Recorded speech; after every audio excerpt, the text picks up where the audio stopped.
All right, let's get to our first email question of the night. This came in from Brett earlier this week for you, Matt. It was a perfect one for Ask Us Anything. Sure. Brett says, I was in a wreck where I was rear-ended by a guy that slammed to me on his own. Normally, this would be my fault, I guess, but this guy just passed me minutes earlier, and he was texting furiously and not even watching the road. Does that make this my fault too? Excellent use of the word "to" as well there. Yeah, easy nice. to yes, right. Yeah.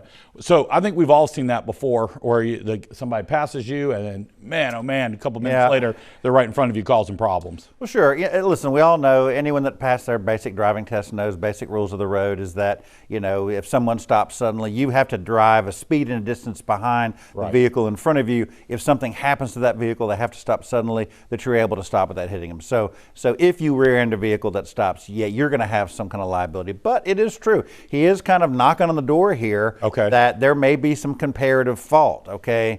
It is true. You can't absolutely, just get on the highway, slam on the brakes, and you get around and say, "Oh, well, not my fault, your fault." So, so there is a discussion. So in a lot of cases, that is the case. And so what the jury is asked to do is they compare fault. That you actually, in percentages, saying, "Gosh, this person was 90, this person was 10%," those kind of things. So very, very common in a case for a jury to be asked to divvy up fault between the parties. So absolutely very common. Matthew, something that he can take care of on his own, or probably needs to contact an attorney on this one? Well, he can try, but what I suspect is listen, I have to tell you, settling car wreck cases, resolving car wreck cases, it's just gotten more difficult as things have gone on. It's just harder to get them, quite frankly, the insurance companies, to kind of come in and be reasonable. Let me tell you what's going on now, Kenny. What we're seeing now is in clear liability cases, not actually what he's talking about, but absolutely no question,